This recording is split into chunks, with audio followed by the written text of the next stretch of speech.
rise to the pledge of allegiance? Pledge of allegiance to the flag of the United States of America and to the republic for which it stands, one nation, under God, indivisible, with liberty and justice for all. Good evening, folks, and welcome to our August 14th meeting. We do have a couple of appointments tonight. We do have a topic that I'm sure is going to generate a lot of conversation, so please be respectful of time. And if I like to hear from certain people as to how this all came about. I really don't want a whole lot of, coming up and doing a whole lot of the same thing over and over again. I understand you're all pretty passionate about this. But anyway, our first point was with Chief John Ventura about the purchase orders we have.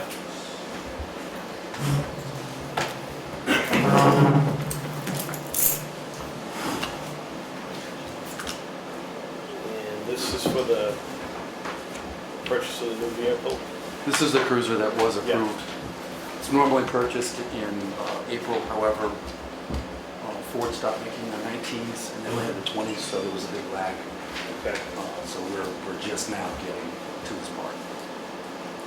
So we're doing a motion to approve this $33,876.95, which has already been voted on by the voters. What kind of vehicle did you end up with?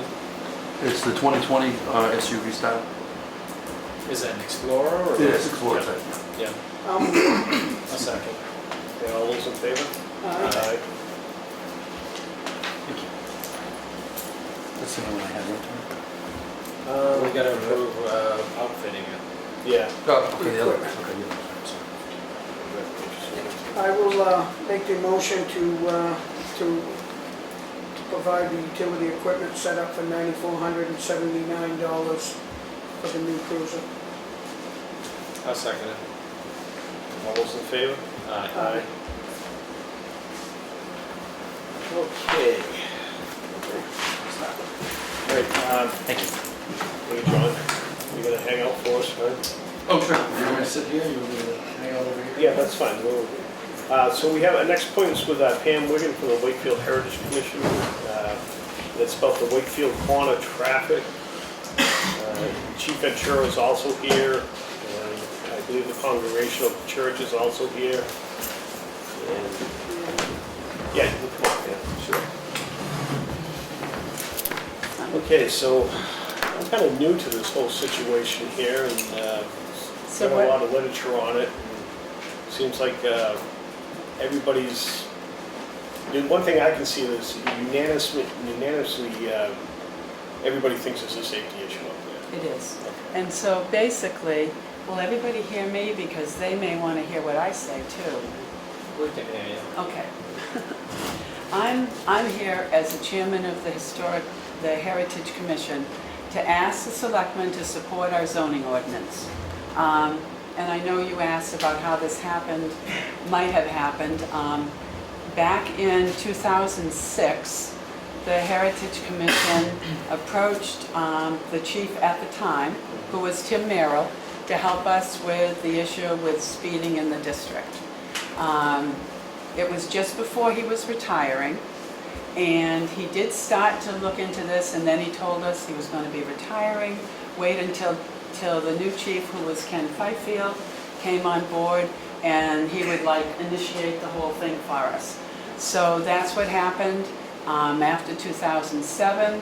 When Ken was here, there were meetings, there was correspondence with the Heritage Commission, because we have always been concerned with the traffic in the village.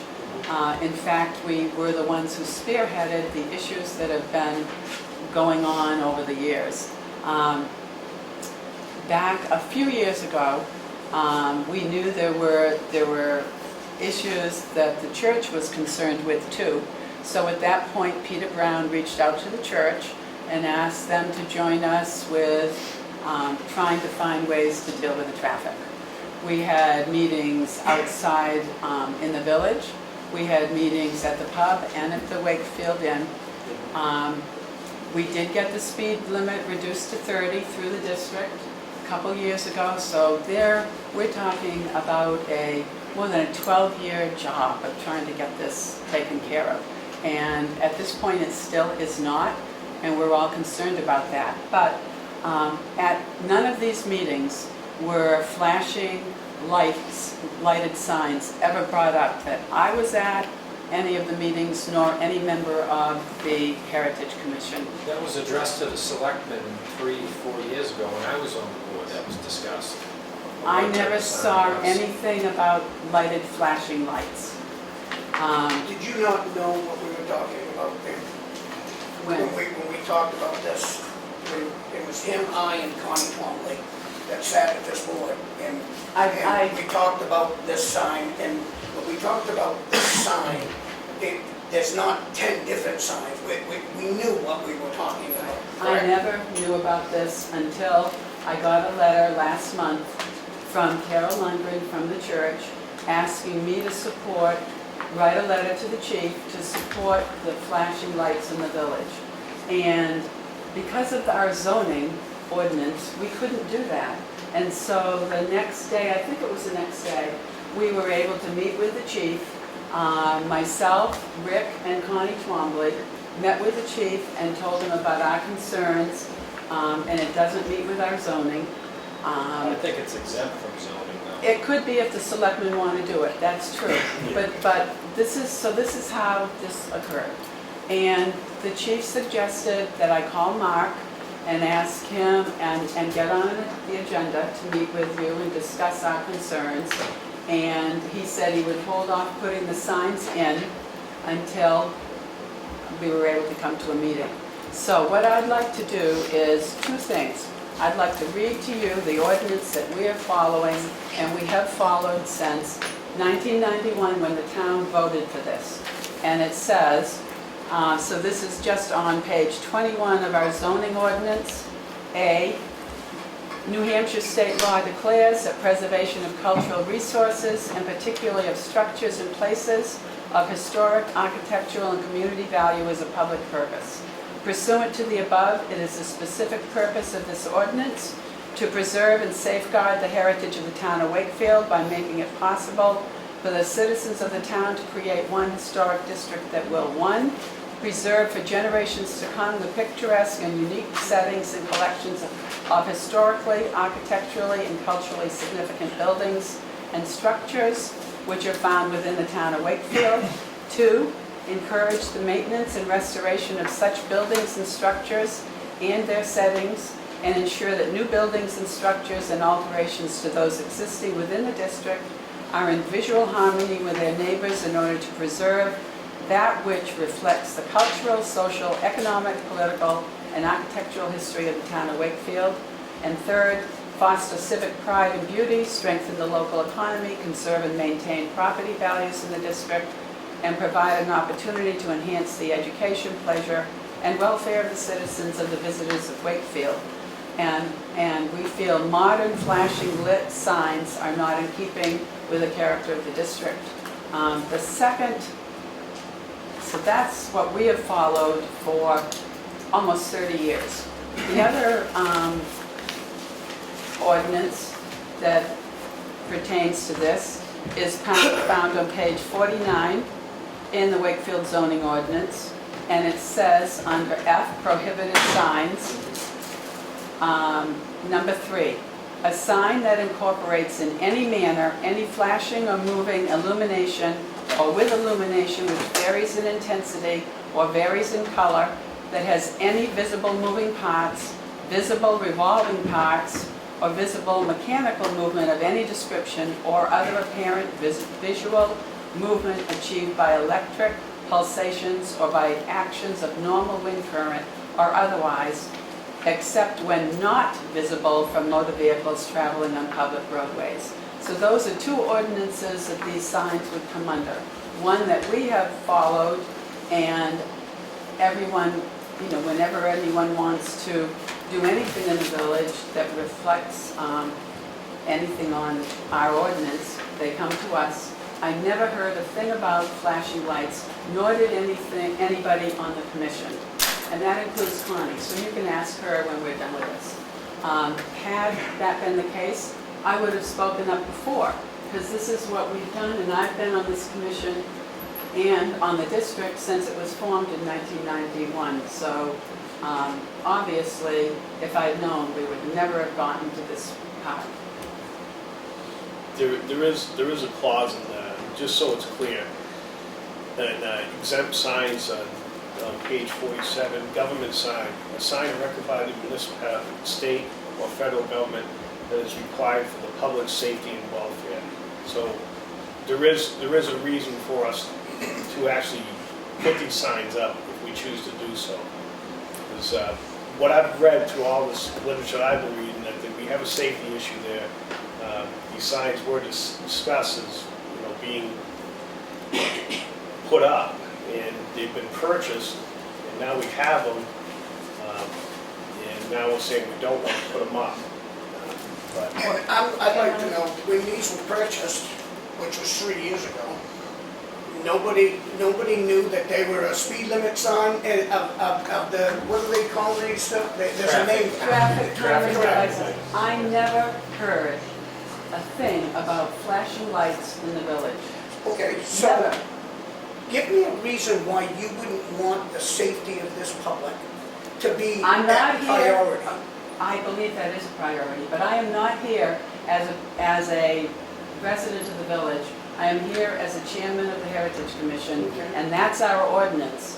And when I first got the letter from Carol, she said they had to go within 1,000 feet of the church, which I think may have been changed by now, because I saw a future correspondence, which would definitely put them in the district. I'm just saying, don't put them in the district. If you want to put them outside the district, or, They won't be effective if it's more Correct. than. the 30-mile-an-hour signs are Is outside. outside the district. Correct, and the state Right. wants to move that. Good. Chief, could you just hold up the sign so everybody knows what we're talking about? This is the actual sign. This is what goes, it actually goes on the speed limit sign itself. It doesn't, I have to correct you. It has to go on a 3-inch pole sign, which is stationed 7 feet out of the wingspan of the plow, which I talked about this yesterday with Mr. Lambert, which is your DOT head cheese of some sort, whatever he does. But there's a speed limit sign. There is a speed limit sign on a thing, but this is not for that thing. It has to go on its own pole. And that, we agreed to that when me, Connie, and we have that in the minutes, that we agreed that we would put the pole in for the church. What we did not agree on is that we would take responsibility of maintaining it. Now, this sign goes clearly out of the realm of area which would ever be damaged, most likely, other than somebody crashing, and we could all crash into a telephone pole, which is 3 feet from the road. But it goes on its own, what I'm trying to say is it goes on its own pole. And it would go, it works efficiently at the beginning of the historical area, which would be more than 1,000 feet from the church, whichever they thought that would be the proper place of it. So go ahead, Commissioner. So this is what it is, and so what it does is it always flashes, it doesn't flash continuously, it only flashes when you're approaching, and it flashes what your speed is, and you see within an area what the actual speed limit is, which would be 30, and it will flash what your speed is. I'm sure you've all seen them around the states. Do you know the effectiveness of these signs statistically? I don't have statistically, but I know that they're effective. I do. Extremely, Sometimes, the statistics say that these signs, in places where we would like it to go, or the community wanted it to go, is the most effective areas to put these. It changes the speed limit from 5 to 7 miles an hour, automatically. So my point is what is it that you all do when you see this sign? You take your foot off the front, right? Whether you slow down or whether you do anything, your foot comes off the front. It's just an instant, a spontaneous movement that you would do, correct? I tried for high school. You tried for high school, yeah. But it does, the state does give us a, it gave me a statistic that says that these operating speed signs are effective in this kind of area completely, and it does drop the speed limits from 5 to 7 miles an hour. Let me ask a question about the sign. Can it be programmed so it only flashes if someone's speeding? I do not believe so. Flashes your speed. It won't flash. I think it's on the speakers. So how does it flash? Are these the ones with the lights all the way around that they're No. just This flashes glaring your at speed. you? This flashes your Just on the speed? Has anybody been to Wolfboro? As you come into the village of Wolfboro from the Wolfboro Inn, this is an historical society, Wolfboro. It's right in front of all those historical things. This one sign is basically the same thing, other than this is gray and that one's black. And it leaks, it doesn't do the blue lights like the other ones do. When Mr. Ventura brings up that big sign and puts it up in your district, does that bother anybody? No, you know why? Why? It's not permanent, and everybody knows at that point that the police are watching, they're checking, they don't know if they're down the street, up the street, or wherever. When a sign like this goes in, like the 27 other signs we have in the village that aren't effective, when this sign goes in, and it isn't followed up by enforcement, which I must say, I'm not beating you on the enforcement. I believe that you're doing a lot more than had been done a year ago, and I believe since Connie and Rick and I met with you, it's even more so. We've seen more of your men there. They have permission to park in a couple of the yards in the village, and they've been stopping speeders. And that's what we need to do. We need to get these people that are speeding habitually through the village to stop. A lot of them are over and over. It isn't just visitors. But we're pulling in 5 to resources 7 from other miles parts an of hour. town too. Well, it's important, as I'm just answering what Charlie has asked, it is primarily important that the village speed is monitored and that people slow down, because there is a lot of traffic there, foot traffic, up and down the street, or trying to go up and down the street, cross the street, more so probably than any other place in town, because other areas in town have sidewalks. Our sidewalks were taken out years ago. And 5 to 7 miles an hour is probably not enough. There are people we see all the time that have to be going at least 50. And John, you can probably answer how fast I can vouch people for are it. going. I've been in that district more than I have ever been in there in the last year, eating at the restaurant. And pulling in and out of there, it's dangerous. It is.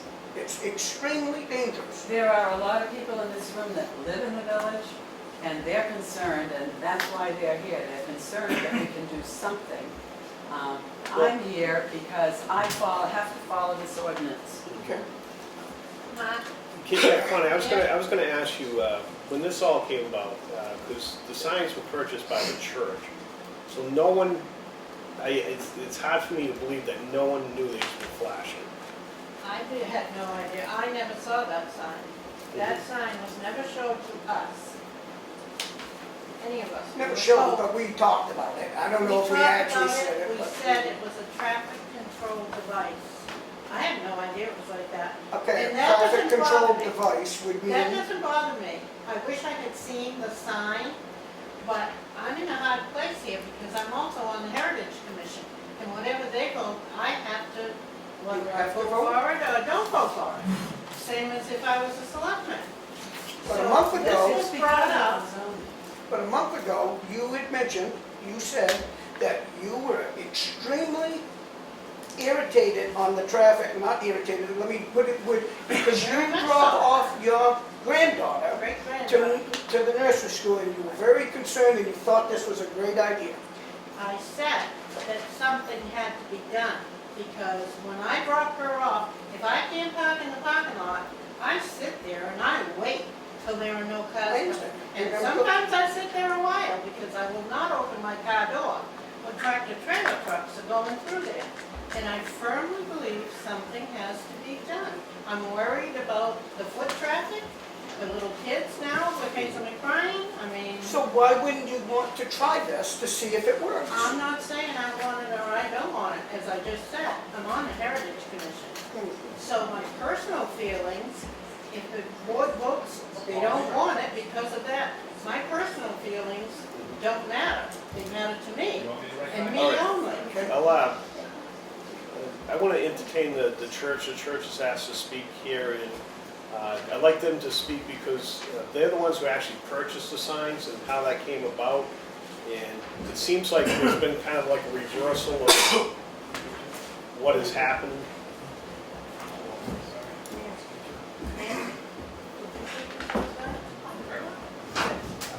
Hi, buddy.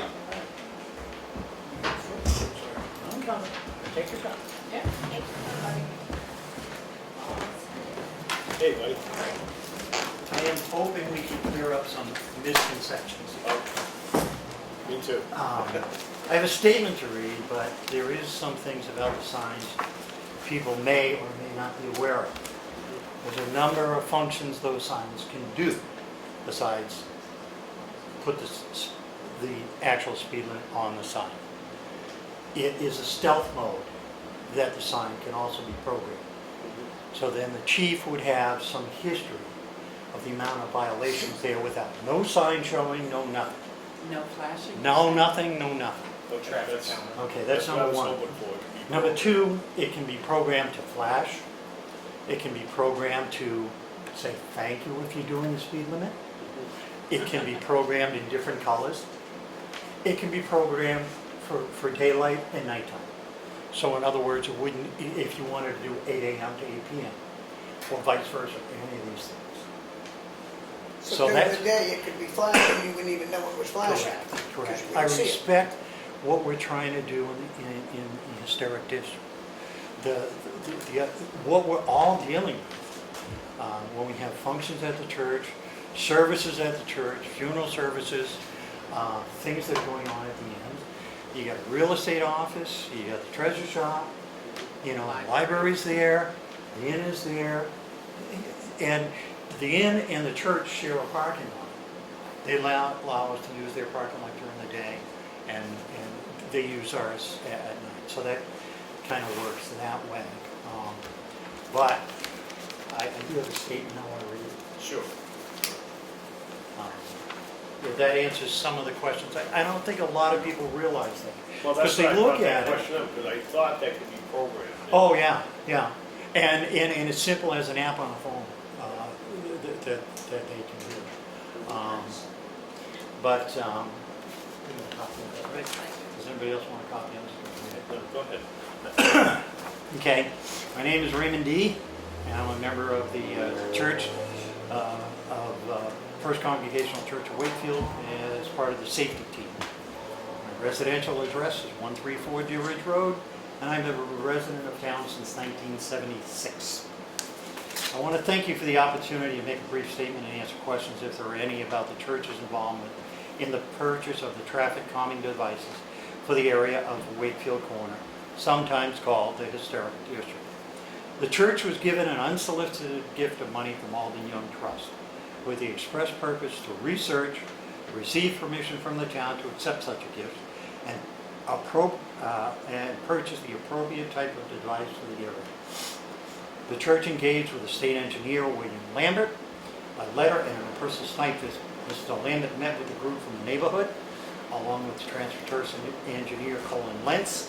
Mr. Lentz provided a written evaluation of various mitigation ideas. In addition, we entered into conversations with then Police Chief Ken Fifield, who accepted the devices for the town. The devices were delivered to the chief directly from the vendor. I believe there were also conversations with the Selectmen and the DPW, so that both the state, which owns the road, and the town, which maintains the roads, were all in agreement. There was some concern about the liability, as the town was reluctant to accept liability should the signs be damaged in some way. At first, through a misunderstanding with our church's insurance carrier, it was thought that the insurance would cover such liability if the devices were installed within 100 feet of each side of the church property. Okay. It turns out the church can't insure something it doesn't own. We bought them, gave them to the town. The 1,000-foot placement would also be too close and not give travelers enough time to react and alter speed. Ideally, if installed, placing each device just before the beginning of the historic district makes a lot of sense. Finally, should the town not opt to use the traffic calming devices, the church respectfully asks that we be consulted to advise the trust that we got them proper. We will seek guidance from the trust administrator on how to proceed. The sale and purchase was completed 2 years ago, and we would have to research our options. Thank you for the opportunity to clarify the position of this congregation. Okay, so what I'm hearing from the church is that you're not so much against the signs as much the placement and how they're operated. Our whole job as a church is to protect people. I mean, that's kind of what we do, isn't it? You know, and now that we have the nursery school there, there's also that concern. We've been lucky in that our congregation has grown, so we take a little bit more parking space, which I apologize for in some ways, but it is what it is. Committees have researched these different things and looked at all different other options that were out there. And I think there was just this misinformation that what these things can do. Can that thing flash like the son of a gun? Of course it will, if you program it that way. Right. But it doesn't have to. So what I'm hearing from you is two things. That the church could support them being at the very beginning of the district, which makes sense because people then, right now, the 30-mile-an-hour sign that's down by the railroad tracks, there's so much going on there. I don't think people even realize. Sure. And you can It's been asked to be moved, just so that you understand, it's in my letter. As you approach, it makes sense, as you approach, if they have to go out there, I'm only here to support the ordinance that I've been asked and appointed by the selectmen to follow. That's what I'm here for. I'm not talking personally at this point. I am here it's because of understood. the ordinance. That's understood. But personally, I'm really concerned and have been about safety and even being able to get out of, all of us, to get out of our Sure. driveways safely. So something needs to be done. And it makes more sense that they be, if they have to be used, that they be just outside the district. I don't think that'd We be don't- effective if you move them out that far. Do you know where the district ends and begins? Where does I it? just where had does it it- up on the Yes, screen. by the Schoolhouse. school, Right The there. So just blacksmith the- shop, yeah. okay. and down at the foot of the hill, where there's no houses down there, if there were a flashing light, you got the pond and a, and the swamp Yes. on the other side. Do you know? There where- is a house on 150, there are houses on 153. And there is a house right next to where the district starts, and that would be Jackie Collins. Do you know where the state recommended to be put? No, I didn't hear about any of this Yeah. until, Yeah, and that's something I'm going to bring up in a minute, Charlie. But in fairness to everybody that wanted to speak at this meeting, I'm going to open it up to the public here a little bit.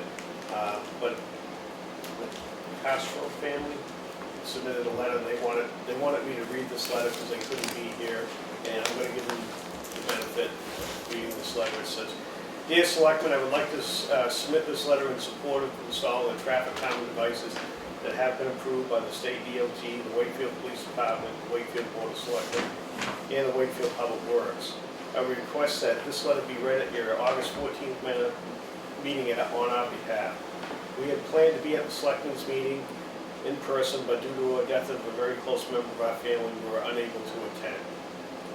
From a historical perspective, our family has been one of the driving forces behind having traffic calming devices installed on Wakefield Road. We've been fighting for these signs as the neighborhood because we are all scared to death that someone's going to be more seriously injured. I'm sure that everyone is already aware that David Fairchild was hit and injured by a speeding car a few years ago. With regard to our neighborhood, we actually had several neighborhood potluck meetings in the years past where the topic of safety was our primary discussion. We have been involved in this effort since 2015, but I do understand that it's been an issue for even longer. In attendance of those meetings was nearly the entire neighborhood, Wakefield Police Department, Wakefield Heritage Commission, First Congregational Church of Wakefield, and the Wakefield Selectmen, Town Administrator, and the Wakefield Ordinance Manager were always invited and copied on our meetings. We quickly realized that we would need to take a phased, multi-pronged approach to solve the problem. Over the past 4 years, we've been working on the following. Little Green Men, purchased by Nancy Spencer Smith, was one. The Little Green Men, purchased by the church. The first set of green men were stolen. The speed limit reduction to 30 miles per hour, Wakefield Police made this happen. The crosswalk, which thanks to Peter Brown, was finally made a reality. Along with the crosswalk came a handicap accessible sidewalk thanks to the church and the handicap parking signs that are utilized on a regular basis. Additional police present, we have been promised and regularly see the Wakefield Police pulling over endless speeders. The church uses traffic volunteers with bright green vests to help people cross the street when big events are going on. The Wakefield Police place the blinking speed limit sign on wheels in the neighborhood on a regular basis, yet we still see speeders on a regular basis.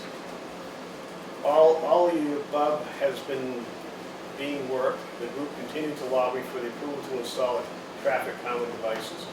Once the approval was received by the state DOT, the Wakefield Police Department, the Wakefield Board of Selectmen, and the Wakefield Public Works, the First Congregational Church of Wakefield purchased that traffic calming device. With regards to the purchase of the traffic calming devices, Frank Frazier did a thorough investigation, collected multiple quotes, explained to the companies that we did not want obnoxious signs because we would be placing them within the historic district. The companies assured Frank that the devices could be easily programmed to meet our specification needs. As an aside, we would not have done any of this without the support from Peter Brown, who was representing the Wakefield Heritage Commission throughout this process. The new stakeholder in all this, this past September, is the Hazel McBride Nursery School. They are now a nursery school full of children in our neighborhood on a daily basis, getting in and out of cars alongside the speeding cars. We've seen these traffic calming devices in action, specifically in Ossipee on Route 28, the site where a young woman was killed. We would now want to see a similar tragedy here. In closing, it's always been about safety for us. We as a family are not able to let our grandchildren play in our front yard because of the excessive speed, never mind trying to put them into car seats while cars are screaming by at 50 miles an hour. Thank you for your consideration. The Castro family, that council. All right, so, Can I comment on that? yes, Because that is not true that the Heritage Commission was at all of those meetings. I know the one at the pub, the one on the street, I was there. I was at one of the ones, at least one, maybe two, at the inn. I've spoken to other members of the commission, and no one was at a meeting where these flashing lights were ever discussed. This would not have come to me having to be here tonight and asking you to uphold the ordinance if we had known about it earlier. Can okay. we clarify who owns those signs? Well, You do. No, we don't, No way. because we can't take that as a donation. So you're giving it to somebody that it's not ours, it's yours. It's a state road, they're not our signs, we have no real jurisdiction in this. I believe we were going to install those. We We're gonna have a we We're gonna agreed to install install them, but you as a church were supposed to keep them, which is okay. I don't have any problem with that or anything like that, but that was the agreement. But it was that, because we actually never knew that Alden Young purchased them. That was never brought up to us. It was part of a trust that he had set up. Which is fine, and I'm glad for them. I mean, that When doesn't all of matter. this started, we solicited the monies for those, because Correct. these things are not $200 or $300. No, It's and considerable that's why we amount. want to do something. That's why we can't accept it. Yeah. And the way it was decided to be delivered to the police department at that time. And the invoice where we paid for it was delivered to the police department. Which is fine, but we can't, we always said in that meeting we never said that we would take and inherit them. That you guys were going to keep them, maintain them. We were willing to put them up and put them up on the pole so that we would get them up. But we were never giving them to us as a thing. And we always said that if something went wrong with them, either you fix them or they come down and they don't go on. We would never fix them in that. But before going in, and Duffy is a better reader than I am, and he can probably see this. I really think that we should hear this letter. This is from Bill Lambert, which is the state DOT guy. And I just got this yesterday. I had a long conversation with him in the last couple of days, and I really think that this is a very informational letter. All right, it's right along. I know, but you did well. Oh, I delegate, I'd give it to Tony. All right, this comes from William Lambert. Charlie did indicate to me before the meeting that he had some correspondence with him quite regularly over the past week. This is part of it. It says, Mr. Edwards, it was a pleasure speaking with you this afternoon. As we discussed, the driver feedback signs have been shown to result measurable reduction in operating speed, sometimes in order of 5 to 7 miles per hour.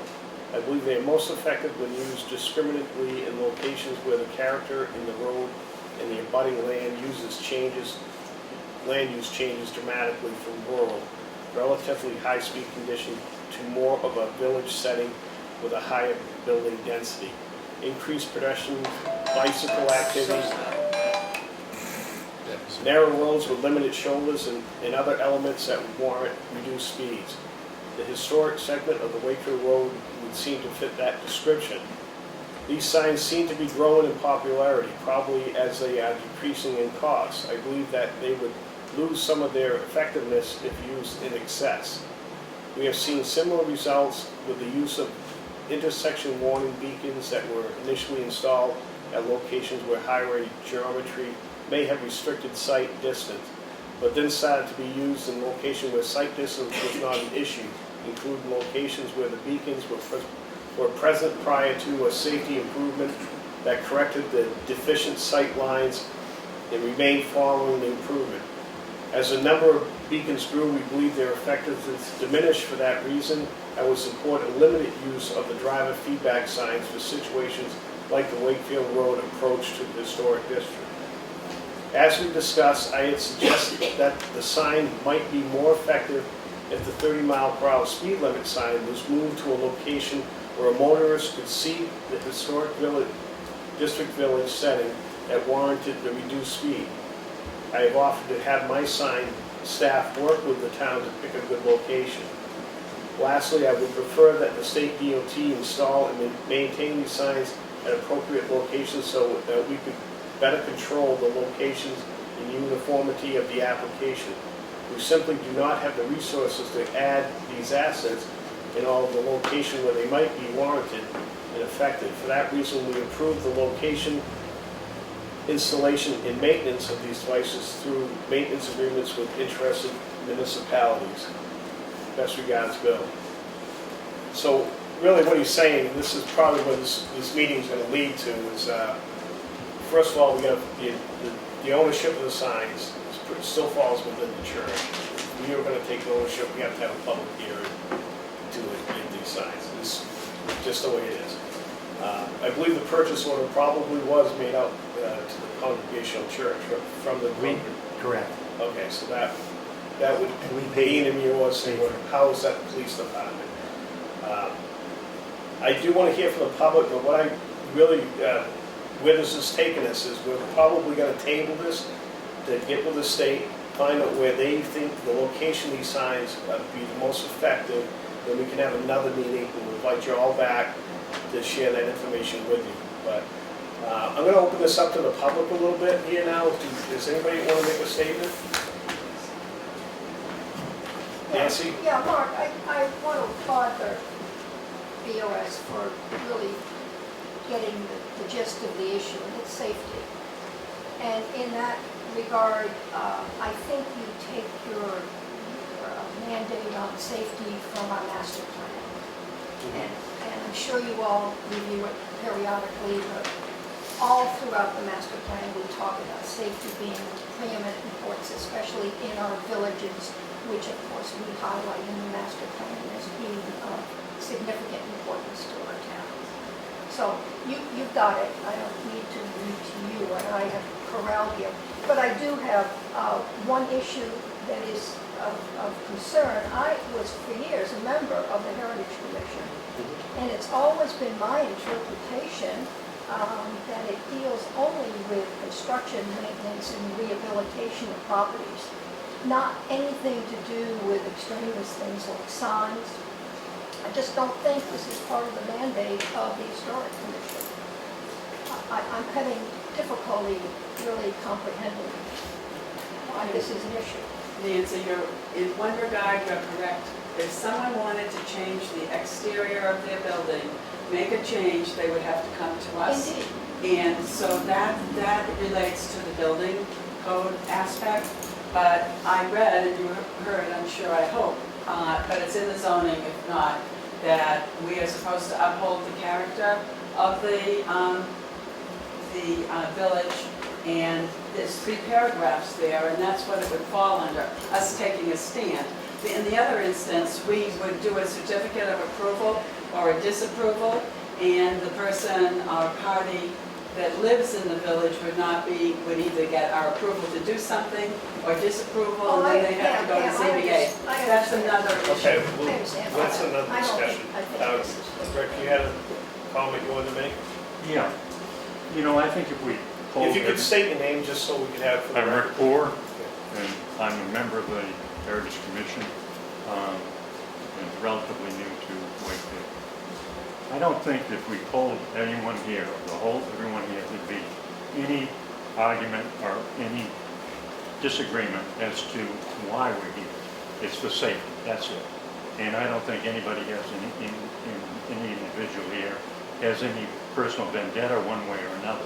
We're trying to find a solution, and the best solution for the safety of the kindergarten kids, the people in church or whatever. I've gone out of our driveway within the past 2 weeks. When I look to the right and I look to the left, and when I look to the left, there's 2 cars coming that are doing well over 50. I have to stop. They go by, and I look to my right again, and there's another one back and forth. It's just the way that it is. My concern here is that of human nature. In human nature, everyone here, and I guarantee you, on certain instances will happen if they're on Route 16 and going to Portsmouth or heading up to Ossipee or whatever. And you know the speed limit there is 50 miles an hour. In certain other areas it's 55, in other areas it's 65. It doesn't make any difference what you travel at. If you travel at that speed limit, people will go by you like you're tied to a post. And that's just the way that it is. The only reason that people slow down is when they see a blinking light, and that's on the top of the chief's, one of his cars, or a cruiser on 16. That's the only reason. People do things with a consequence in mind. When you see these lights, these temporary ones that flash and say your speed and what you should be doing or what you shouldn't be doing, you're this much over or whatever, those are temporary. Most of the traffic through here, or a lot of the traffic anyway, coming through here, is repetitive. It's the same people going back and forth. I know that there's businesses here that I watch go through very much faster than they should be going. And once they figure out that over the hill here, there's one of these temporary ones, and they see it in the morning and they see it at night, and it's there for 3 days. After a while, once they see it, unless there's a cop on the other end of it with a blue light going, that's going to be part of the terrain. That's just going to be, it's accepted and put into the brain, and that's something that is just common denominator, and it's going to go cruising right through. It's the only reason that people do not do something is because there is a consequence to be paid. And that's where I've noticed lately the chief has had far more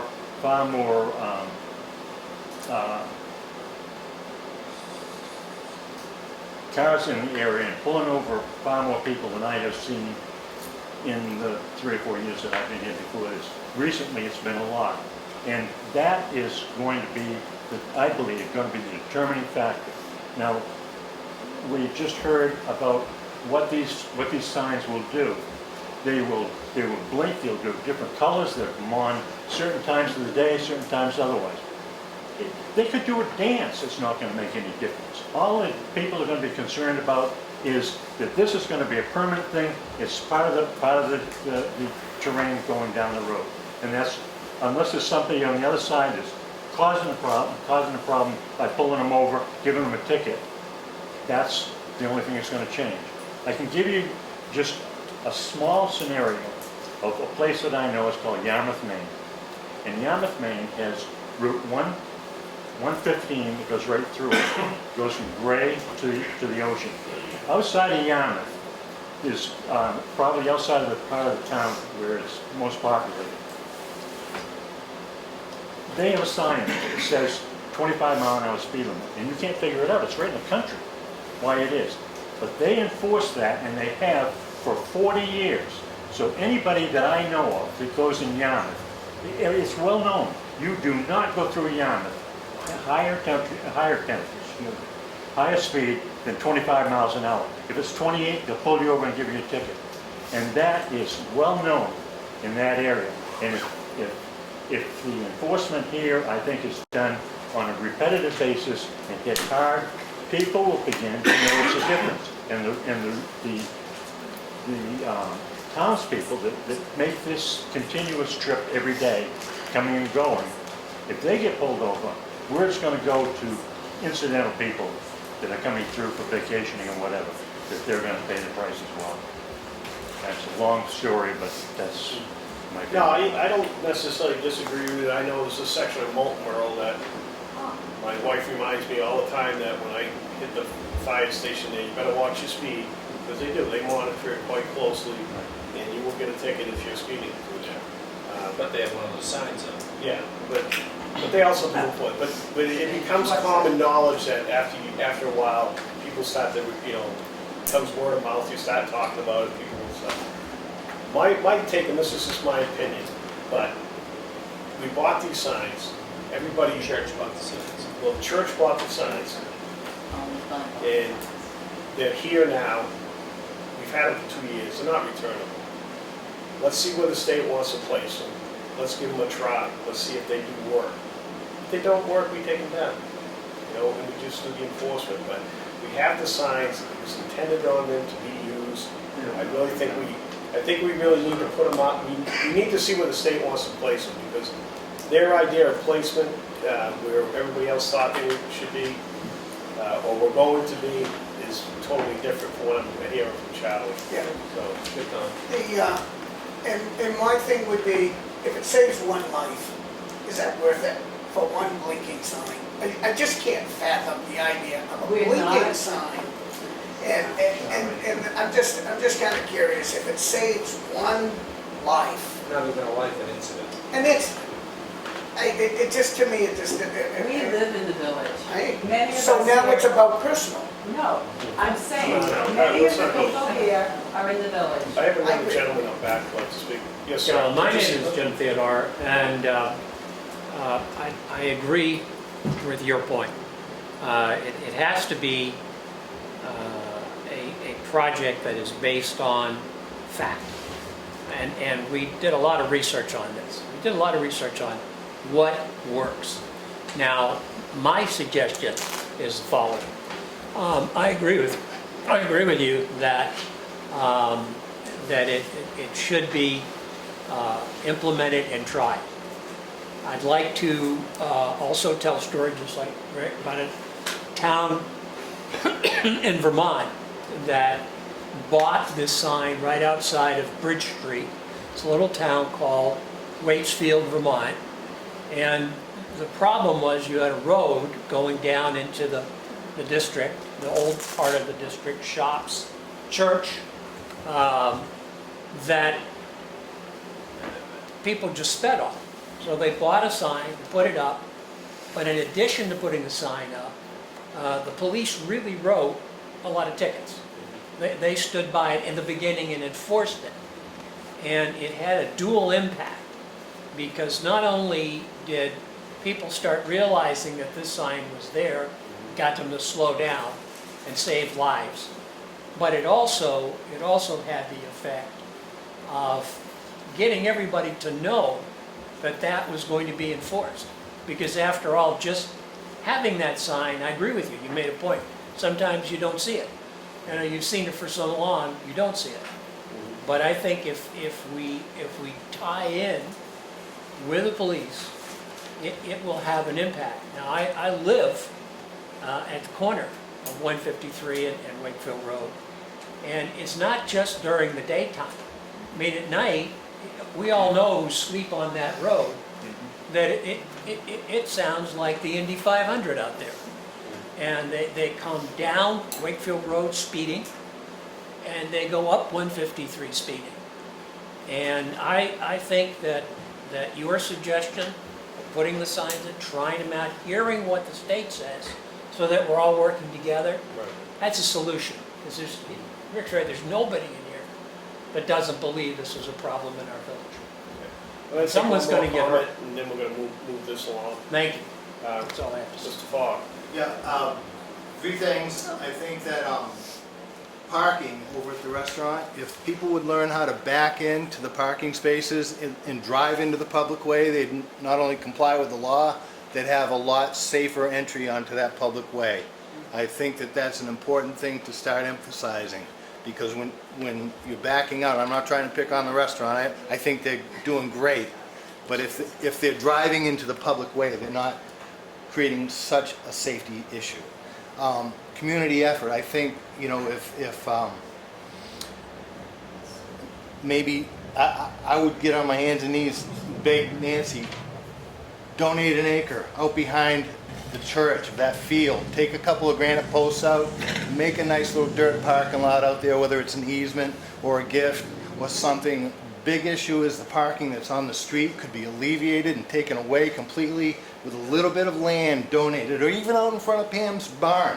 If she let people park out there in the field, that'd be a nice spot for 50 cars off the road and safe. And the only other thing, a stronger police presence, of course, will help the situation. Thank you. The only thing I disagree with Ralph is backing into those spots. It's bad enough just pulling into them. I mean, you'll be out the road for a long time. It's a lot safer to Well, I drive. appreciate your comments. I do appreciate everybody's comments, and I think we're on a theme of like making it safe, and that's the ultimate goal. Even if you had a parking lot, the issue still is people are speeding down that road, and that's what needs to be addressed. So we're gonna table this for this meeting. We're gonna get with the state on the placement of these signs to see what they come up with, and we'll notify all parties that are here when the next meeting on this will be. Ken, Here, here. thank you. Ken, we have some input. Will you listen to some of the village, will the Yeah, state? yeah, well, when we get this together with the state, Because maybe we we can see set up a that- meeting with them or something like that, Charlie. I'm good. The people that live in the village have probably more input Well, I on, can tell you where about it would be if, and I'm not sure if you go beyond your driveway, was it the Fogelbergs, Fogeltons or something that own that old house? Maloney owns it now, the next house. Okay, it would be just in front of them is where I'm thinking that they're trying to place it, just because what Bill said to me is, he says, the sign of the 30-mile-an-hour sign at the railroad track does absolutely zero. Right. So he'd like to move it to the beginning of the historic district, which only to where you notice the district. So which means you come by the red building, I'm just calling, I don't know what it is, but you go by that, you go around that corner, and you see the strip. That would be a good place for it. It would be out of your visual look of it. You wouldn't see it. It would be in the middle of the field there, or the thing. And then the other one would be probably placed just below Mr. Sparhawk, Bill Sparhawk's, just below, Where the sign is now. kind of where the sign is now. That's what I have envisioned that we were talking about, too. And that would be on the right side, which wouldn't be on Bill Sparhawk's side, which I know that's been a concern, because somebody had mentioned that it would be on his side, it would be on the opposite side, because that's you going up the hill, and the one at the other end would be on your side, which is coming into the village. But that would also have a place for the 30-mile-an-hour solar. But I will give Bill a call. He said that he'd be more than glad to come here and place these for us, and this is a guy that has done these for many years and has done all the studies on them. He really said that this is the perfect element for these signs, is that area. And he wouldn't recommend them for everywhere because they just, it over-accepts. But this is a spot that would be valuable to the community safety to have it in this community. Whether it fits your community, that'll be up to everybody's decision, not mine, my own. Okay, Okay? we're gonna move Thank on, you. and thank you for everybody coming out.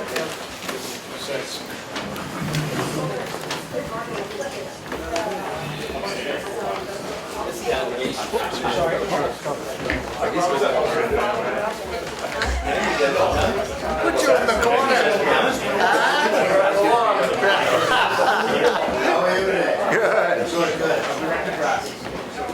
Thank you, Brian. Thank you, Brian. I was quiet, I didn't say anything.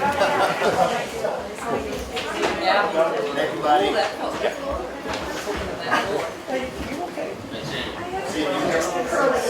I just said, it seemed very tough. We're going out to YouTube characters. See you back in town.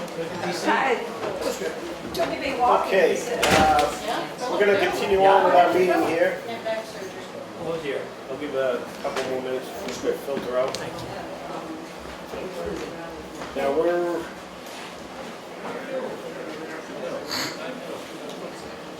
Good to see you. Me, outspoken. okay, we're at our agenda spot where it's unscheduled matter of public comment. I will take public comments on anything other than the traffic signs. If you got any other comments? Rose? It's about speed limits. I don't know if you can do anything about it, but the last 3 weeks I've had to deal with the traffic on 16. Uh-huh. And I know we have a lot of accidents down in Irving. One of the things that I'm seeing as an issue is there's no turn light to go towards the gas station from Don't even Ossipee. get me going. And well, the sad thing is people are actually praying before they run in front of traffic to get across. I mean, I'm being driven off the road over there. It's impossible to get across. You literally have to go back towards the church in the Mason Hall, turn around, come back, and hopefully you catch the light. That's the safest way to do it right now. And if somebody doesn't know the area, they're not going to do that. I know. I believe that's an issue there. We've got the Dunkin' Donuts down there now, which, people want to make a left-hand turn, and we have the Urban also coming. The urban coming side's south. worse because Yeah. you can't go around the corner and people are going That's all way over the speed Yeah, limit. that's just, an issue. We can talk to them about that when Put they're Charlie in here. charge Yeah, now, put- he's talking. With Charlie on that, but I agree with you. I think there's an issue down I there. mean, just if we had the light, the turning light, I mean, it would save so many lives if we had a light. Well, it's not only that, it creates a big traffic jam when you get someone decides to turn left and you got a pile of cars behind them. Or the guy that doesn't want to turn left, he just stays on that side so he can go ahead of you. Going north. Go north. All But right. it's getting pretty scary down there. Yeah, I mean, it really is. bad. I'm sure that's on their radar, but we'll check into it. Thank you. All right, thank you. Unfinished business, C. Just one thing, Miles. Okay. There's traffic I'm coming gonna in. sit in the audience, I can't see you over there. Sorry about that. Traffic coming in from Province Lake, how are you gonna communicate the risk in the same, not to talk about any traffic calming devices, but how are you gonna tell the folks coming in from Province Lake if they turn that way, they gotta, Pretty slow. There's a speed limit sign there, isn't there? Is Well, there you're a- starting from zero at that point too, Yeah. yes, good versus point, okay, I'll be quiet, I have a question. go to your room. You're right. Okay, CDBG grant administrator. We've only had the one response here, so we need to make this appointment. This would be for Donna Lane. Can I get a motion to make Donna I'll make Lane? that. Second? Okay, all those in favor? Right. Aye. Nothing for us to We sign? have nothing for you to sign, Okay. just advise the Yep. water precinct. Okay, beautiful. New business, we got the RFP for the plowing of the dirt roads. And what's your take on that, guys? We want to try it for a year? I- Worst case scenario, I think we're gonna save money at that rate. Where is that? Because I have not seen that. Should be in there. Yep.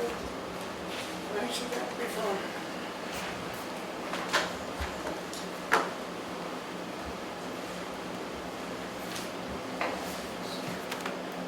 Okay, so this tells us an hourly rate, but doesn't tell us anything.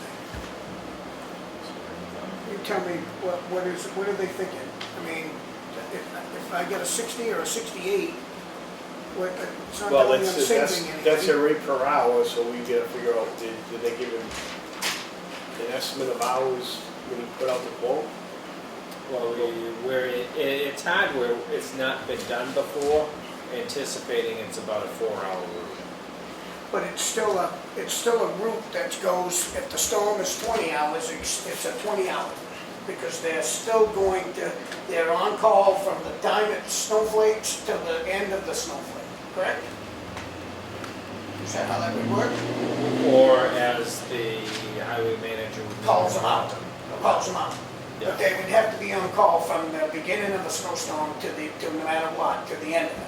Or they'd be on call They didn't- from Did they Milton to say April or credentials or something. anything like No, that? they didn't, this is what If they it was a said. rainstorm, I would imagine if we're sanding, it would just be Comfortable sanded. with either? And Mark asked what my thoughts. I don't think I'm with it. Do I think it's a great thing if it can be done right? I'm willing to negotiate that and talk about it. But to me, I just don't understand how we have all this equipment and we don't use it. Well, we're using it, but your dirt roads are gonna get done after the town. Correct. But my point is when these guys go out, they go out from the first snowflake to the end of the snowflake. You're not saving time because they're still going to be out there no matter to the end. The only thing you save is that the dirt roads may get done at the same time as the pad roads. Yep. Correct? But also, when your northern route guy is doing the northern side of town, sand and salt, he's done his 3-hour loop. He's coming back to the highway barn, dumping off that material, getting straight sand, and going back up there. Correct, and I agree with you. But my point is when we talked about it, it was said that it's going to save on the employees to help them through it. And I don't see that savings on the employees because no matter what, those employees are there from the beginning of the snow to the end of the snow. It doesn't matter if they're plowing or they're sitting, they're still there to the end. But if the snow stops at 8 and you've still got your route to do, then you're working till 12. Okay. You're gonna go 4 hours more versus the route is up and done. And it is, obviously, it was the Pond Road incident that started the discussion of this, getting trucks down in there and stuff like that. And then you really start realizing that the dirt roads aren't being touched for 4 hours after the storm. And they probably don't need to be touched in the first hour or two, depends on how much snow you get per storm there. But I'm just not quite sure of the savings. If you get these people to do it, plow these roads, and they are only paid from that, it's a 4-hour trip, so all they get is 4 hours, but they're going to be doing it until the end of the storm. So they're still doing it the same amount of time as the employees would be doing it. And is it a savings? The employees are a lot less. Is it wear and tear? I guess if you add it all up, I don't think it's a big savings, or it may be even equal. a break even is how I look at it. Yeah. I just wish it could be more Correct. precise, because he's got in here, minimum guarantee of 5 hours per week. Okay, so what's the season? So if you don't have any snowstorms a week, they get paid, right? November and then 1st to April 15th. November 1st, April 15th? Yes. The average snowfall is what, 15, 17 times of a plowing season? And if and an average snowfall of them out, whether it's a 2-inch storm or a 6-inch, I'd say the average of it would be an 8-hour day, right? So an 8-hour, 17 storms times 8 hours times $60 an hour, $8,100. 8,100. Say, and if you look at it that way, you can convince me. Yeah, I know. But it doesn't When seem we possible to me. did the numbers the first time, it just seemed, we couldn't do the math enough to get it over 10 grand. Yeah, because if that But it was is- the case, that would convince me, but I'm not convinced because I think it's going to be far more than that, and I believe that, but I don't think it's probably, I don't think that you're gonna save much, but I don't think you're gonna spend. So, is it worth trying? I guess I'm not against trying, as always, to make it work, but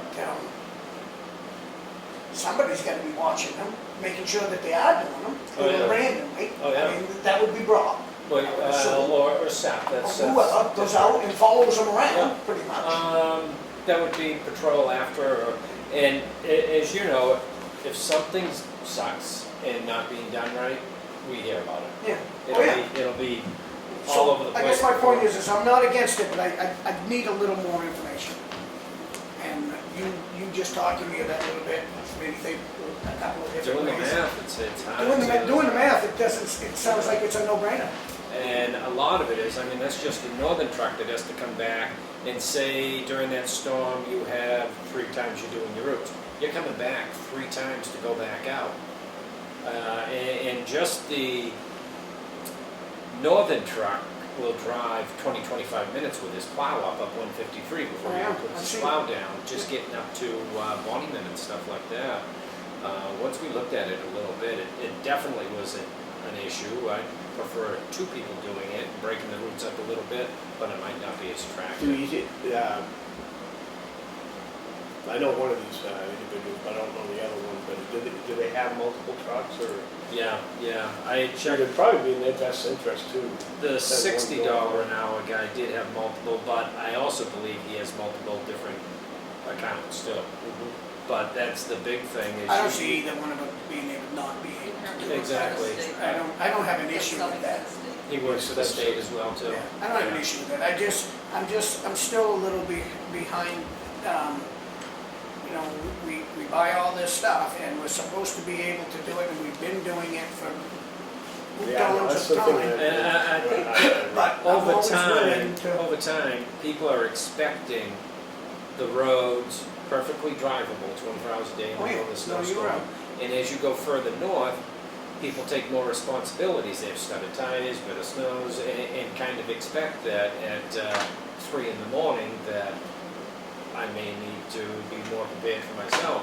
But it's just amazing the traffic that, I mean, you must be in it at 4 o'clock in the morning or so, It's not too bad. 4 or 5, but the people are out and moving. Oh, yeah, I'm Oh, with yeah, you. there's a fair amount. There's a fair amount, yeah, and they're coming from these bedroom communities to get out on the highway to go. We're a bedroom community. I've plowed the road many times for that. Yeah, you had to get them out, get them To going, get going. get them moving. Well, let me ask you this, is there an escape clause in this thing if performance rated? 'Cause I would let's we get I would into say this- worst case scenario, you're paying him for $5 an hour, 5 hours a week, because he couldn't take another contract. How many weeks was it? Was it all in November? November 1st through April November, 15th. December, January, February, March, till April, so it's 5 months, 20 weeks. 20 hours a week, a month. So 20 times 5, 100 hours that we pay them whether they plow or they don't. So 100 times 60, that's $6,000 that we pay them without plowing. But if they plow, then that's not part of it. Then it doesn't get calculated in. Yeah. Like I said, I can be persuaded, but I'm not convinced. And I'd love to, I mean, how else are you gonna find out unless you try it, I guess? Yeah. But, I just think that, Well, I think the other savings, what Brock was talking about, was keeping the guys from getting burnt out and off the road. on it. I know, but when you apply for a job in a town municipality, you know you're gonna be plowing for many hours. That's no excuse for me. Too. But what's good with this crew is, if a storm's coming at 5 o'clock in the afternoon, they'll go home early versus sitting there just prepping for the storm, and then they do the storm, and the storm ends at 8 o'clock in the morning, they're all cleaned up. A lot of guys will stay the full day. These guys are okay with going home versus Now, I thought they overtime. had to, I thought that you could not send them home. I think that's kind of voluntary. Like I say, these guys are okay with it. Yeah, no, I'm good with that too. I think that they should. I think when you know a storm's coming, you would give them the time off so that they can Exactly. prepare for themselves. Yep, rest and up, get home, rest all up. set. But I don't think you can do that because they're entitled to that 8-hour day of going to work. And you Yep. shouldn't be able to take that away from them, but you're only doing Because it it's for a their regular, benefit. exactly, regularly scheduled work. Yeah. But again, I think we need a little, I don't see figures to think, because I think to persuade the public that this is a good idea, that you just said it. If it was $8,000, Kelly, I'd be all over it. I think that'd be, I don't think you could do it for 8,000. But, it just doesn't seem logical to me. Why would you even want to do it for 8,000? You know, there's got to be more to it. But then again, I can be convinced, and it sounds good. I mean, Do you even want- 16. Do you want to, we have that state meeting on the 21st, right, the public hearing? Two things, you have the Parks and Recreation System presentation and the state hearing. I wonder if we can squeeze Brock in on that, just to see if he can prepare some numbers or something. Mr. Chairman, I can't hear you very Oh, well. I'm sorry. I'm just talking, we have a meeting coming up the 21st of August here with the state about the closure of Route 16 next year. We're going to do some maintenance work down that area in Union. They're coming in for a presentation. We have a public hearing with the Parks and Rec, and I'm just only bringing it up to see if that would give time for Charlie to get some figures, or Brock wants to come in and And again, like I said, I'm not against it. To me, it's too good to sound true. So by just having a little more information, I'd be willing to give it a shot and see what happens. And if so we definitely don't, be less wear and tear on equipment. course it Some of will. those roads are Of course it terrible. Yeah. I mean, even if you doubled it, 16, keep the 16 Yeah, storms, still 16 decent. hours, times the $60, it's just, 60. I'm just trying to envision that you I get don't 2 want to keep storms the a camp week. too long, because You get the storm, it's you get August, 2 it's storms a gonna be week. home before you know it. You could easily do 30 hours, 40 hours a week extra. I mean, I don't know what they get in overtime half the time. If it convinced me that they would cut down on their overtime, I would be all over it, because I think you're saving. But they're still gonna get the same amount of overtime because they still stay from the point of snow to the end of snow, no matter what. They don't go home if it's snowing, right? They stay until the end, so no matter what, they still get that same amount of hours. What it does Well, do, they takes that. can make the route that much quicker. correct, but they still don't, if it's still snowing, the road, I don't care if you do it in 10 minutes. If it's still snowing, you're gonna go back and do it in 10 more They don't minutes. send them home, give them some supper or lunch or. No, they usually stay right there. You stay to the end of the storm.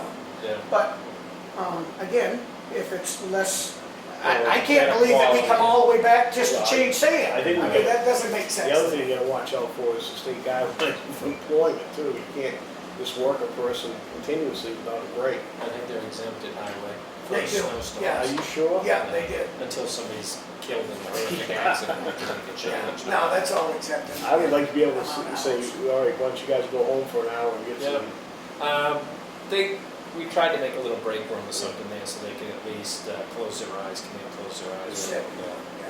But I definitely think your quality of the roads, the regular trucks will stay right on their paved roads, which is your higher traffic roads anyways, and the dirt ones will be getting done at the same time, so at the end of that first 4 hours, everything's all been done one route versus switching out No, and I changing. think If we had a performance clause in there, I'd be saying let's try it right now, but if without a performance clause, and they can just say, okay. Well, that's easy enough. I mean, that's not a thing, and I'm not, like you said, I'm not against trying it either, you know? Because do we have? Performance is in, Well, your if they're not keep,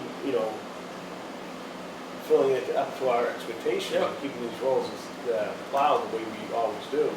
Well, I'm sure they're gonna wanna be out there as long as they can. They only get 14 miles, so they're gonna wanna stay out as many hours as they can. They're getting paid by the hour. So, Yeah, but they're going from Pigeon Hill to Bonnyville. correct, that's up to. So even that's though up to them. 14, I bet they're gonna put 30 on the tar to do 100%, that's 14. that's quite a distance to go from Yeah. my road down to your road, Well, down the Union, down to Union. yeah, by way of my road. Yeah, by way Yeah. you go. Yeah. Do you need more, or do you, I'm thinking we should probably just try it. If it doesn't work out, we won't do it again next year. Okay, I'm with you. All right, well, we're all gonna be in it next year, so. We'll do what it, we'll see how it works. One of us, maybe not. We'll see how it works. Yeah. I'll make a motion then for the Albert Morris for $60 an hour rate. Somebody Just- put my sheets. Right here, if this is your sheet. And the other, In the bid sheet there. under your arm, drive. Oh, right here. I'll second that for a little conversation. These guys ain't gonna have anything out of the ordinary. They just have their own insurance for their vehicle. Yep, And that kind of $1 thing, without policy. making them go crazy. 1 ton, sander in the back. I Yep. was kind of pushing for a wing on the 1 ton, but I got pushed back on that. So what happens, that's another question, what happens when the snow, we got pile of snow? Do we go out and wing anything back, like on a normal, On the normal day, yeah. on a normal Yeah, day? Yeah, so storm comes Monday, this guy's worked his hours, storm's over, he's all done. Our regular guys will go out and push back, or I would even think on a ice storm type situation, we're just saying. What about like the intersections? Do they take care of their own intersection? Like at Layton Corner has that little bit of an intersection, I would which imagine. most of This us guy's take gonna care be of. moving it But do back. they move it But I would themselves? think it'd be a combination between the paved route guy and the dirt guy would be able to, and Like I said, he's gonna want more hours no matter what, so they're Yeah. not gonna be bashful about making. in the first year of communication, we've got all digital radios in our truck now. He's gonna be on a cell phone talking through or something, just where they can meet up, like you say, at the intersection, watch my back as I plow or something like that. All right, and the contract's gonna be reviewed by council, I'm assuming. Yeah. Okay. Okay, All right, good job. all those in favor? Aye. Good discussion. All right. It just sounds. It does. That's It why does. it's hard to I believe. know. If we We can. have sewer abatement request.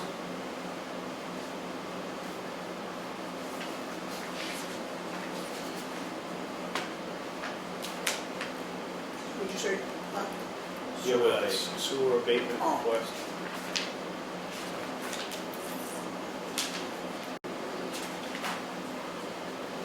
I managed to not bring this bill with me. This is a property that is along the system, has never been hooked up to the system. It has always received a bill for usage because that's the terms of the sewer use ordinance. Right. It's changed hands. The current owner plans to have it hooked up. We to the town abated it system. last You did cycle, abate it. and he was gonna hook it up to sewer. He was, the discussion was that he would do it by August. Unfortunately, when he was sent the letter saying, hey, we've granted your abatement, it did not say, but you better hook up by August. He indicates he has been trying to get somebody to do the work, that everybody's busy. He's now saying that he is confident he could have it done by November 1st. Oh, okay. Was it 38 Meadow? It is. Yeah. Yeah, that's what I just saw. Yep. I'm okay with the abatement because he's not using it. Right. And they're just calculating sewer by water, what the water meter says. And this time it'll say, hook up for August. Did we not do that for the detail shop over here? That was, Didn't they say that he was not using, We did something. we did something? I'd have to look to remember. So I'm with you. I'll second your motion. Okay, all those in favor? Aye. Is this until November 1st? Is that the Only- cycle? That was his saying that he believes he can get it done by then. I would say for the building cycle, or, well, that was the last building. This is for the last building, So there won't he's- be another building until February. Yeah. Should we have a deadline? Excuse me, Yeah. I'm saying that wrong, this was the February bill, so he'll have a bill He's not in August, so it really means, he's not gonna like this, but it means, He's gonna have to do another abatement, Yes. because we can't yes. abate a bill. He said, I that we thought haven't this done was yet." until, and I said, we can't, we can Yeah. only abate Yeah. once a bill has been issued. I would say, So what does he do with his sewer now? They have a private system. Oh, they have a private system, yeah. and you can have that when you're in the village of... already had it. Oh, they Been already they work there. out forever. They were supposed to hook up. Back then, the ordinance was such that if you're along the system, you have to hook up. There were a few special exceptions along the way. This one didn't ever hook up. And actually, it changed hands many years ago, and that owner at that time said, why am I paying this? And we said, well, here's this nice little clause that says we can fine you however much a day for not hooking up. Oh, never mind, I'll pay the bill. So the town always kind of felt, I guess, they were satisfied that as long as they paid. Usually state Well, was it's the same thing with the water too. They send you a bill whether you're hooked to it or not. So I know that there's been an issue. We'll make it a So is there any November time, first. yeah, Yeah. November first. Yeah. November first? That was it, because the ground's gonna be frozen shortly after, if he doesn't do it by then. Now, does he need to contact Todd or anything? Usually the water precinct people will do the hookup. They do that. Actually, he's gonna get somebody like a Long Meadow or. Yeah. Right, yeah, Selectmen yeah, to do But he's that. gonna be digging up a state road. Oh, I see, well. I think it's on that side. He's gonna have our sort I'm of. sure the state won't be happy with a No. big pothole there. Yeah, especially if it's Big across the street, dig across the road. What's that? They just say- Uh, I really don't know. Yes, we did. That's why I wouldn't pay the euros. Thank you. Okay. See, We got a request for a vehicle damage. You guys get a chance to read that? I did. And what's your take on that? Because I remember we I'm bring not up impressed. Ridge Road. Well, I'm not impressed. I guess my question would be, I did mention it at one of our meetings that the hole was quite extensive by all means, and it seemed to get fixed like the next day. So I'm not sure when this all transpired, but do I, as a guy that drives over these things, and I've hit many times on my little car and stuff, I go to the town and do it? No, that's not me. maybe This, it's the goat. this is what I'm talking about, this is why I brought it up at the last meeting, because I've hit that same hole with my Go. fancy car. I thought under state law you had to report the incident, that you have a pothole in writing, and then you hit it and you're allowed damages. Well, that's if it's been reported. that's the correspondence we got to read, with this Yeah. from the administrator. So, Again, I'm not, I'm one of those kind of guys that, suck it up. suck it up. Yeah, you saw the hole, if you're doing 45 and you hit the hole, then at 35, you surely could miss that. But yes, it was there, and I won't deny Okay, that. all right, no, I get the same feeling, so we'll send out that denial letter. She just prepared it.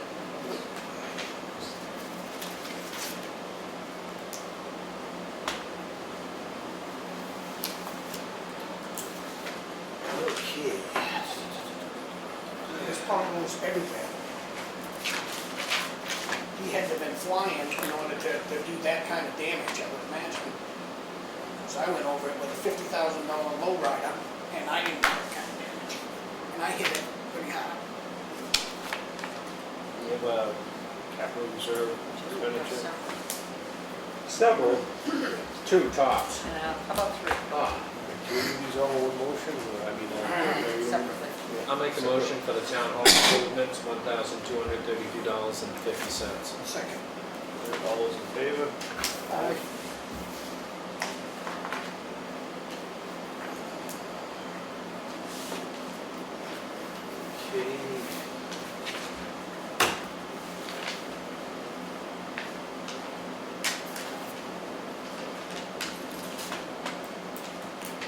motion for the invasive species fund expenditure, $4,375. Second? All in favor? Aye. Aye. We have a third one that we would like to get paid this week. It is out of landfill closure. The amount is $5,444.90. Is that It's for the for monitoring? groundwater management permit services.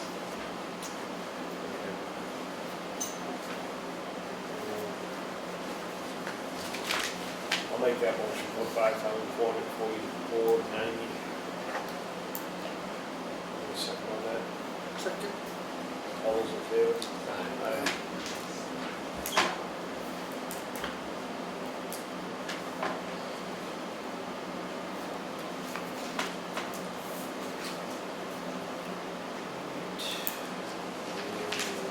Three. That's a three, yes. Thank you. Okay. Got the treasurer's warrant. Actually, so we're going to do correspondence first. Oh, okay, sure. The notice of the planning board decision, Eversource conditional use application for actually for the pole, that's for the pole placements. Yeah. You guys know what that's all about? or- I think that's coming from like Grimes Road up through. Yeah. that Yeah, they're was gonna be the- replacing all the poles there. You know, Along the tracks. there'll be some complaining Yeah, the about metal, that. they're gonna be the metal poles by the tracks, yeah. Yeah. Okay, so it's an FYI.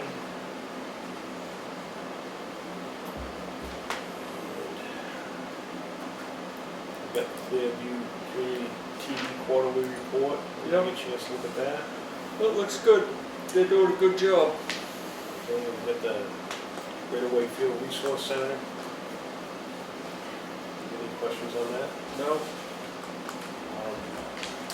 We do have a letter of resignation from Francis Bruno. We need a motion to accept that. I'll make that motion. Second. All those in favor? Aye. And Charter Communications, reduction of the fee for unreturned equipment is announced. What's that all about? So if you cancel the service and have Yeah. one of their boxes, Yeah. you don't return it, instead of charging you $123, they're gonna charge you $103. That is just so nice of them. Yeah. It's because you slander them all the time.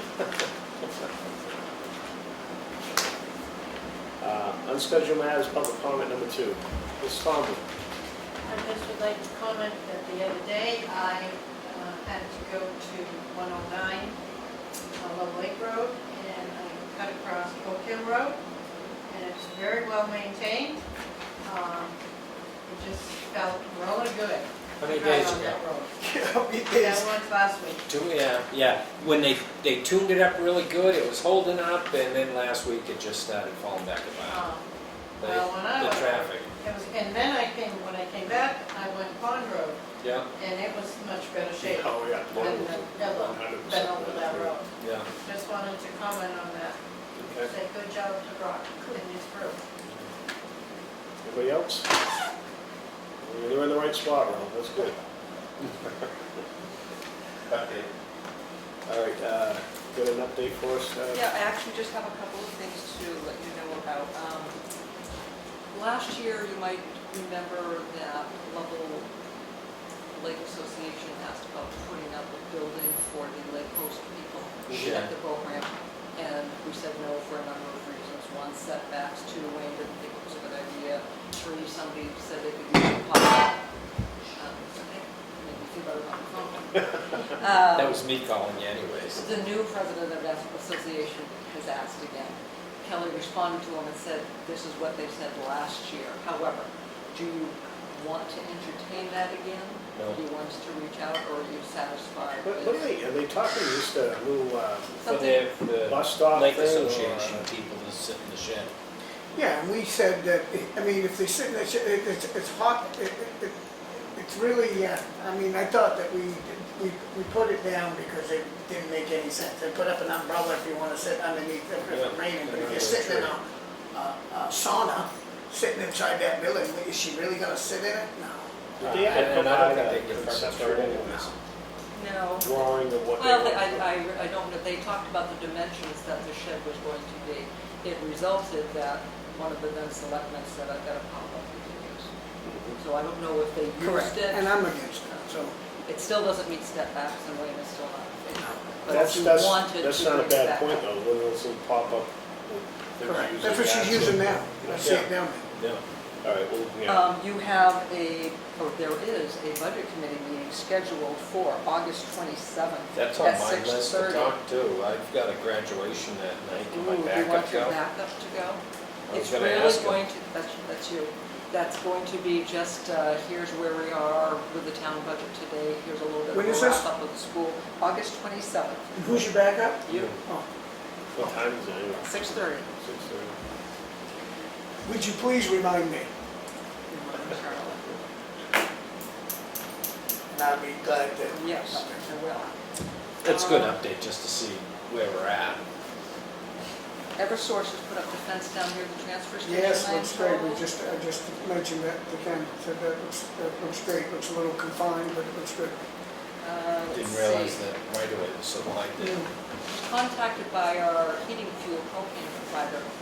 Heating fuel at least is down from last year. It I is. assume you just making sure you guys are all set once Kelly gets back. If we get some competitive prices, we're Yep. gonna go ahead and do that. Okay, we don't need to come back. We know when we lock it, right? Okay, we lock it, yeah. Kelly had sent you an email about Wayne wanting to close the town beach on August 23rd. It said the 3rd, I'm and good it's the with that. 23rd. He wanted confirmation that you guys are all okay with him doing that. What's the So that time? he- Just that day, and it's just for the community to I have think it's their, 3 o'clock or something. yeah, like they that, so have I their can't- little camp party thing. Wait a minute, I do have that. Closed until 3 PM. Yeah, that's what that Just was. until So 3 I think PM. it's, Now, he's not gonna have music blaring and all that. I hope so. No, they're having, it's Because I know just, some of the residents on the other side of that bay. I don't think that not he would normally appreciating do it. It's just to take all of their summer camp kids down Yeah. at Yeah, the end it's of all the about the season kids. thing. And they They make enough normally, noise, they've yeah. gone before over to Wentworth Lake. Yeah. They were less than impressed this last time that they went, so, I'd hate to be the one at the gate telling them you can't come in. well, he'll probably put up signs like now, Yeah. just to let people know that it will be closed. That's all I have, sir. Thank you. Okay, beautiful. We've got the treasurer's report here. what about this building permit release? That's, Is that not? That's coming up. Oh, that's not. That's coming up. Okay, I'm sorry. Okay. And that's not your Yeah, treasurer's that's the- report. yeah, No, no, it's town it's clerk. new verbiage for you. Tax Treasurer's collector. report is just the bank balances, another comparison. okay? Yeah. All right. And then the tax collector gives you monthly comparisons Yeah. of her collections, Okay. which is pretty close to last year. All right, so now what do we do? Now you can have a building permit release. I'll make a motion to accept 299 Charles Street, that's not where it is. It's Gold Coast Drive. Yeah. I'll second it. All those in favor? Aye. All right.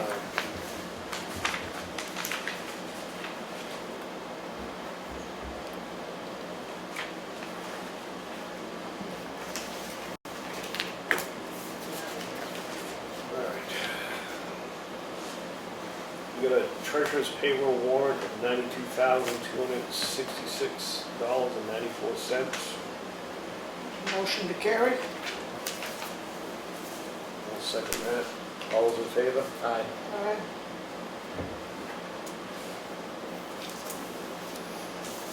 Now, we got a treasurer's warrant for $2,521. I'll make a motion to approve it. Second? All those in favor? Aye. Can I just clarify that it's actually for zero? Because it's voiding Oh, that I'm amount sorry, of yeah. checks Yeah, and I didn't reissuing see the them? They were negative stale checks? parentheses there, yeah. Okay, thank you, Tony. And here comes the big one.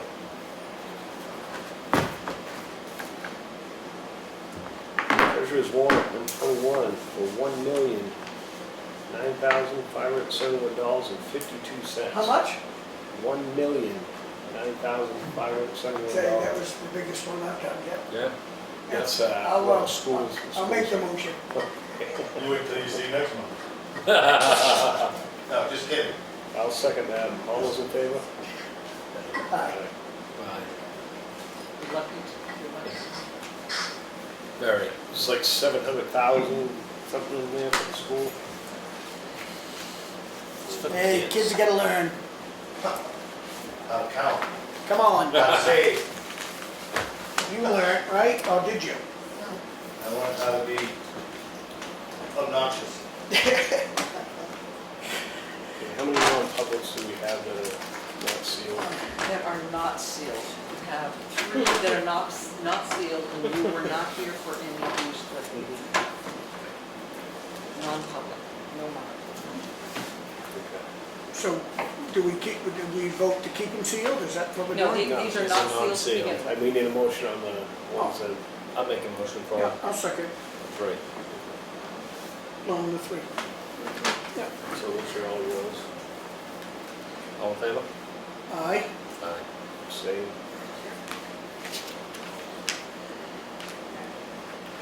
These are regular minutes. Those are regular minutes. Okay. And I did read those, so good. The motion on the regular minutes? Motion carried. Second. All in favor? Aye. Aye. These are all your sealed. Mark, you were not here for 1 and 2. You were here for these. That's different stuff. All right, let's do those, we'll do those separately, the Yeah. ones I wasn't here. Yep.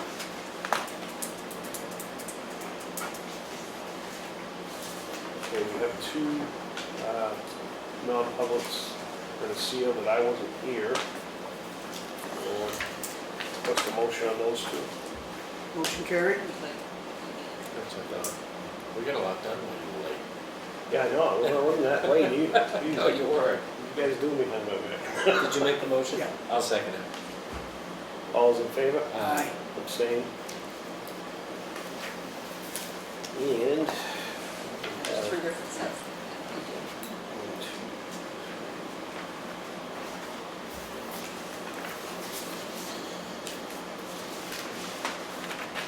We got 4, right?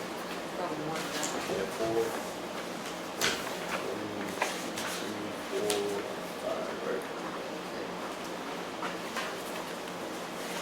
Okay, and we have the sealed non-public minutes, you guys get a chance to go through those? Yeah. That Mark did attempt. Yeah. But I was here. Entertain a motion on these? I'll make a motion to approve. Second. Second, all those in favor? Aye.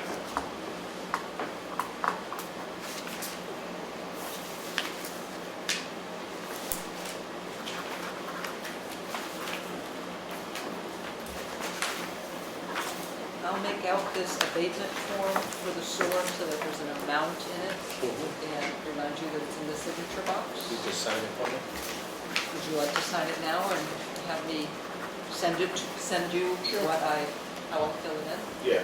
Sure. We already voted on it, so it's just- That's trust.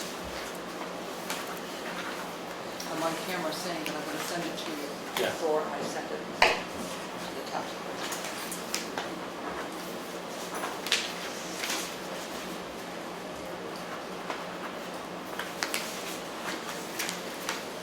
You okay with that one? Yeah.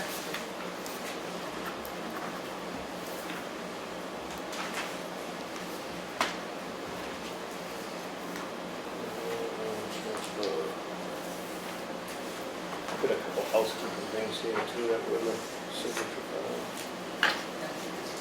And this, yeah. Yeah, we will go over that.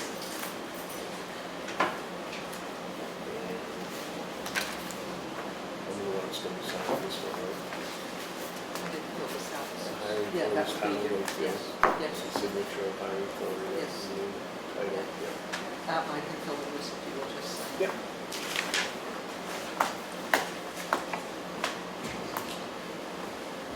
All right. Okay, you guys got anything else on? Yeah, I have one thing. I made a promise that I would bring this up, and I expect us to ask, well, I'm asking you, Ken, because you're the town liaison for the crew there. Bonnyman Road is in some bad shape. He's got a meeting tomorrow on the Bonnyman Road. I don't want to say people, but the concerned residents up there are coming down to his office, meeting in the Good. office, and they're gonna have a discussion. And I guess the problem is a lot is, okay, we want to fix it, well, you're not touching this, you're not gonna do that, you're gonna this. If it's in the right of way, he's gonna fix it, he's gonna explain it to him, and then I think they're Leighton Corner now working, and then moving to Bonnyman, and there's a few other spots. I think they're on the other opposite end of yours, so. I've just had numerous emails, and it's not, nobody's asking to do something minute, but they just would like us to start talking about it. Yeah. And I told them that I would bring it up. I'm bringing it up now. I don't know much about it. I'll know more about it once you guys get to do it, but I do believe that it is ready to start paying attention to. I think it's because- tomorrow we're actually meeting down in Good, Brock's good. office, so. Okay. So we'll get on the same page. That's a tough road. It is, and Yeah. it's only getting worse, and there's other alternatives that I hope that they do discuss that may be beneficial for everybody, maybe even trying to fix that whole road. Yeah. But that'll be up to Rob, that's what he does, and I'll let him make those decisions. Yeah. Transfer station, they've got some signage up there now over the sheds that outline the 4 lanes there. Yeah, looks awesome. I've gotten lucky, I think, and every time I go into lane 1 and there's no traffic whatsoever, and I go right through, so I haven't gotten stuck in behind that. We've got several thousand yards of the crushed glass. We were seeing the crushed glass pile back there. I did. We were taking it in from every other town and stuff like that. We've stopped that, so we're in the process of burying that in the big hole that's down there. And over at the highway department, we had another 3,000 or 4,000 yards of bad gravel. It had rebar and rocks. We crushed it a few years ago, so we're gonna top that on that, create a bigger area out there, just to store stuff on or whatever, at least give that a home as well too. Hopefully we're gonna get somebody to patch all the underground utilities that was put in, and as you're going to leave, you're almost by the scale, the road kinda comes over, but it's dirt. We'll Yeah. hopefully pave that area to get the Yeah, I people to noticed slide that too, over that, going out. because everyone slips right over by the scale. And then we can sit, look at the budget, see what we are for that step. Then our next thing is the retaining walls that are there, that's all in failure. They were just those blocks that were put up in by the demo containers and up along. That's gonna be expensive repair, but we have to fix the wall before we repave the whole thing. And then maybe relocating the scale house at the end of the day, That was in the so. plan, 'cause Hopefully, it because needs it's to be moved. right in the way, yeah. Slide it to one side or the other. Once they get, he's hoping to have a little road from, like the demo area, if you're in that demo area, be able to go down back and come out around it, so you don't have to crisscross the traffic. So that's a fill-in job if they've got rain or something like that, they go down there and work. So that's why it's been taking them a little while there, but. I love the new signs, I mean, On the top? they're very readable, I Yeah, guess. yeah, I mean, compared to just homemade ones. I know. But that's a good thing. And is Yeah. everything public seem to be accepting it? I mean. We all want to recycle more, and that's the tough part. We want to recycle all our cardboard and all our paper, but corrugated's the only market there. They're getting in a better flow for the baler, to bale all the stuff like that. We've got a individual, Harding Metals, going to be bringing us a dumpster and picking up all our metals, not including the aluminum and stuff like that, but just the metals. That was a savings of about $375 per trip per week, so that's going to be huge over time. And Yeah, they did pretty good. I know Joe personally. Yeah. They did a good job. Eventually, they'll probably take the aluminum and everything else like that too, because now that we have those aluminum cubes, people want them. Well, we spend about $80,000 a year in trucking. I mean, we should be thinking I about. think it's more than that. We should be Yeah. thinking about having have one of them guys on a Thursday can haul down and do a little trucking and save a lot of money. For the dumpsters, For the we need a dumpster truck, a roll-off truck. We do have one, but it can't leave the site. Yeah, That was the last thing on my list, and that's tough because I'd love to be going in the direction of a truck. It costs money, but yet it's going to save us money. If we bought the truck right off, we would be saving, but yet I think the retaining wall and the paving's going to. And as we get into budget season, I think 3 separate warrant articles for that. Well, if it's costing us $80,000 to $100,000 for trucking alone, it Yeah. wouldn't take long to pay for itself. No, no. Now you've got another individual. As we set up the 2 containers there, it's almost like we need 2 people right there to be manning and I know, working. that's the only thing, my biggest concern is we're gonna create a lot of manpower. Do you put the trash in the compactors yourself? Do you get out of your car, or does somebody pick it up and do it? No. I've gotten out myself because It's a little bit high for I didn't. senior folks. Yeah, I was discouraged with the height and the depth, but I'm sure they wouldn't have made it bigger and higher for any reason. It must be OSHA compliant, so we can't fall into it, somebody can't fall into Yeah, it. that makes sense. I would imagine that's why it is, otherwise there's no reason he would have made it as Well, deep as that it. was my only concern, is that Yeah. we're gonna create a whole lot of manpower that we Yeah. don't need. because Um, There really should be Well, someone. you'd notice it when you got 1 or 2 that don't show up. You know, that's where you notice, I think there's enough manpower down here by all means to have 1 guy standing down here, or 2. Well, you got 4 lanes, so realistically, I But you think. pick and choose who you, I mean, if you got not that you should pick and choose, but I'm saying if you got an elderly person, Exactly. of course you'd go to them before Yeah. you go to you. Yeah. You know what I'm saying? And I think maybe we look at it, we've got an individual that's half water, half transfer station. I think he's got more to do over at the water precinct. We're losing him more and more and more, and he's been there for a long time, so he's higher in the payroll. If we end up sending him over to water and sewer, we can pick up a couple of part-time summer people over there and end up saving long-term down there. And just, if you can find part-time summer help. That was actually the goal when we hired him. Get him over to water and sewer more, because there is a lot to do over there. Yeah. He's getting into rebuilding the pumps and stuff like that. He is meticulous on his reports. You go down, he's got a book for, 752, roads good over for to him. 752. You know, I think he's on an top of asset. that.